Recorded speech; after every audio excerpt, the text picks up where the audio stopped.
What's going on, guys? David Falla here. Welcome to another tutorial. In this tutorial we're going to be using detachable blades, so let's go ahead and start. We're going to start with a 3.5 on top. This is kind of equal, or like I would say like a 2 open on any other machine, pretty much, or almost a 3, I would say. Sometimes it cuts shorter than a 3, I noticed that, but yeah, that's pretty much what we're going to do. So I received many questions regards to Andis Supra and the detachable blades, and people know that that's what I used to fade with when I'm at the shop. So I usually don't do videos with this machine just because a lot of people kind of don't have it, and other people that do have it, they kind of, I don't know, for some reason people hate on detachables. I have no idea why.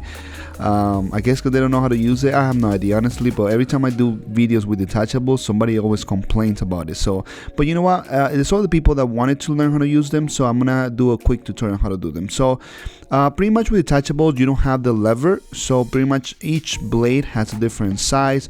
So every time you're trying to blend one into the other, you gotta switch sizes. You don't need all the blades. You need to, it depends on everybody. Some people have more blades than I do, some people have less blades than I do, so I just have what I use pretty much. So we're gonna make our first guideline. We're gonna use a number 1. We're gonna make, you kind of guide ourselves a little bit above the temple point. We're gonna make our first guideline there, following the head shape. The client has a pretty round head, so it should be pretty easy to follow the head shape.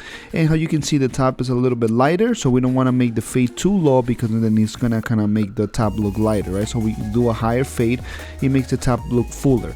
So that's pretty much what we're gonna do. We're gonna start fading the 3.5 on the top into the 1. We're gonna use a 2 3/4. That will be kind of like a 2 with the lever closed, and then so pretty much we're gonna down fade from the top to the bottom. Now we're gonna use a 2. The 2, it's a little bit shorter than the 2 on the regular lever clippers. I would say this is more like a 1.5 open. But detachables, they're different. They're a different system. You cannot really compare it to the system of the plastic guards, because they're total different systems. So you gotta learn how to use this system. So now we're using a 2. Now we're gonna use a 1.5. And you can see, since we don't have the lever, we gotta be very careful with the movement we made with the wrist. So we're using kind of like more like an up and down, like keeping the blade flat on the head. Sometimes you can also use the kind of like a C motion, or just use the corners to kind of have more control of your fading. Those are the techniques you gotta use since we don't have the lever. Here we're using a 1A, which the 1A falls into the 1.5 and the 1. So that's what you use to erase the 1.5 into a 1. And now we're using the 1 once again, and that's the first one that we used to create a first guideline. So now we have blended from the 3.5 to all the way to a 1. And how you can see, it's starting to make the top look a little bit fuller, just because the fade is a little bit tighter on the sides. Now we're gonna go ahead and skin. So we're gonna use our outliner, or the 5 zeros, and then we're just gonna go a little bit above the number 1 guard that we made at the beginning. How you can see, since I left the bottom part kind of like with hair, then it makes it easier for me to know where exactly my number 1 was. And that's one way you can do, like if you want to erase your skin line at the end and you don't want to do it at the beginning. This is one way to you don't get lost and you don't go too high on your fade if that's not what you want. Sorry about my voice, guys. I have allergies, you guys know, here in the United States. I don't know if everywhere, but yeah, here in the United States, once spring comes, yeah, I start getting allergies and you know, I get sick. So anyways, here we're using our shaver. How you can see, I'm not going all the way to the line, to the 0 line.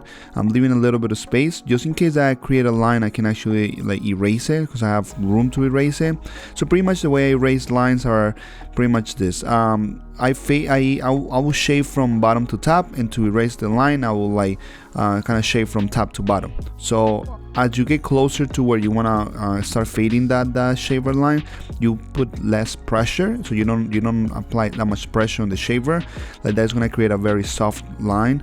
And if you do create a line, then you're going to go from top to bottom, like from up to down, and then you're gonna erase that line easily, not applying a lot of pressure. How I say. So here I realized I didn't have 2 on my blade, on my lower blades, the ones that go between the half and the 0.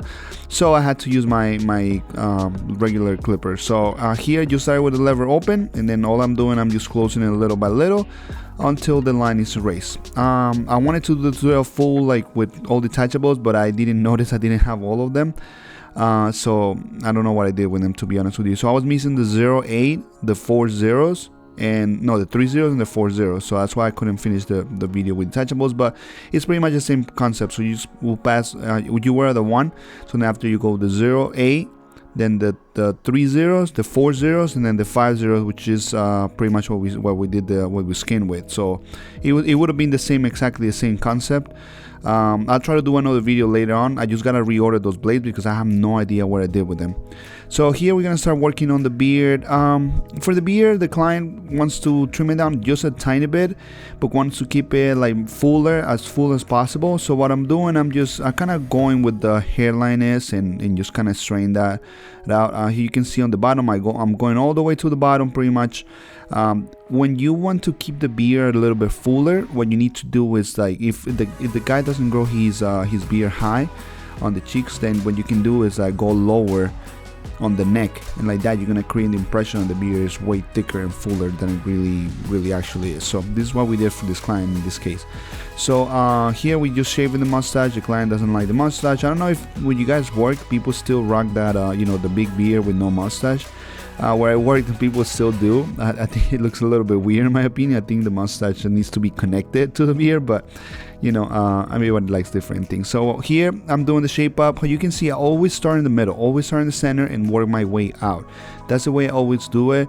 Always following pretty much the hairline. I don't want to push it back. I mean, we are pushing back because we're creating a fake line, but we don't want to push it back too much. We're just gonna push it back when it needs to be pushed back, and that's about it. You know, like if you push it back too much, then what you're gonna have problems because the hairline is gonna start growing. It's just gonna look bad in like 2-3 days. So we want to avoid that. We want the haircut to last as much as possible. So that's why we just need to kind of work with what we have, even if it's not, sometimes doesn't have to be fully like perfect, fully straight. You just gotta tell the client, look, if you want me to do it perfectly straight, I might have to push it back here, and then you know it's gonna grow. And you explain to the client agrees, that's a different story. But if not, a lot of clients are just want it to be clean. They don't necessarily need it to be like completely straight, right? Yeah, some clients do want it to be perfectly straight, and that's fine, that's their choice, you know, but sometimes it comes with a price, you know, so you just gotta let your client know that. So how you can see with the razor, everything looks nicer, everything looks better.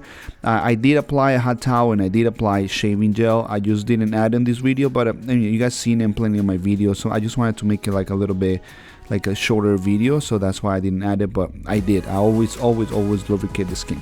The same thing with the beard. I apply a hot towel on the beard, a little bit of shaving gel, and that's it. So pretty much what I'm doing, the same thing. I'm trying to keep the beard as thick as possible. You know, so I'm gonna do a high as I can, and then whatever I need to fix, and I fix, right? If the shape is not right or whatever, then I'll fix after. So here I'm gonna start just kind of like rounding whatever I feel like it just doesn't look correctly, without pushing it back too much. Well, down in this case, pushing it down to because the client wants like a high beard. So you can see, you know, I work with what I have. Always you gotta work with what I have, right? Sometimes you gotta explain to the client, you know what, I know you want this, but in reality this is what you can get because of the hair you have or whatever, right? You gotta explain it to the client. But in this case it worked out, you know, the client was happy where I did that line. Here I'm using the number 2, just down. I'm just doing it down because I just want to remove some of the long hairs but still maintain the shape, and you know, sculpture to be a little bit. I don't want to cut too much. The client kind of wants to let it grow and have like a more fuller look, and that's about it. You know, you just gotta ask the client what he wants with his beard, and just, you know, just give him that. You know, don't give him what you think will look better without their consent. Just give him what they asking for. And that's the video, guys. I hope you guys enjoy. I hope it was useful. If you guys use detachable blades, please let me know. If you guys don't, let me know why not. And don't forget to subscribe and like the video, and I'll see you guys on the next one. Take care.